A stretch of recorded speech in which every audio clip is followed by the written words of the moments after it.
E ha preso il via a San Nicolà un atelier propedeutico all'avvio di un progetto dedicato alle consuetudini comunicative del franco provenzale. A idearlo e gestirlo è stato il Centre d'études de René Willienne, aperto a tutti e ha visto la partecipazione di numerosi insegnanti. La cuisine n'est qu'un prétexte. Les participants, des enseignants valdôtains et d'Outre-Alpes, sont à l'aise et, en préparant l'apéro, s'expriment librement en franco-provençal. Pas de maître ni de formateur, la pratique est horizontale. Des consignes font rebondir le jeu et avancer le travail. Fit dove équipe et apprestade a mezzi a 5 veille à disposition.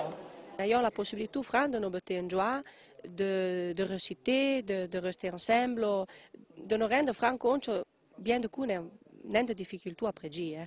Et quand ils sont ensemble, on se fait coazo et on cherche de capire une solution meilleure. Objectif de l'atelier, recueillir des données pour pouvoir analyser les pratiques communicatives du patois. Les chercheurs qui se pencheront sur le matériel laisseront quelque peu de côté l'étude des structures de la langue pour voir plutôt comment les locuteurs l'utilisent au quotidien. Un projet scientifique d'envergure qui meut ses premiers pas et qui a le soutien de la surintendance aux études. Il se pose comme résultat d'arriver à une première ébauche de matériel pédagogique capable de répondre à une demande qui n'appartient pas seulement au Val d'Ost. Il y a des dictionnaires, il y en a beaucoup, des grammaires, il y en a, mais des documents pédagogiques à proprement parler, il n'y en a pas beaucoup. Et nous, on a en France cette volonté que l'option du franco-provençal soit reconnue au baccalauréat et aux examens, comme le breton, le catalan, etc.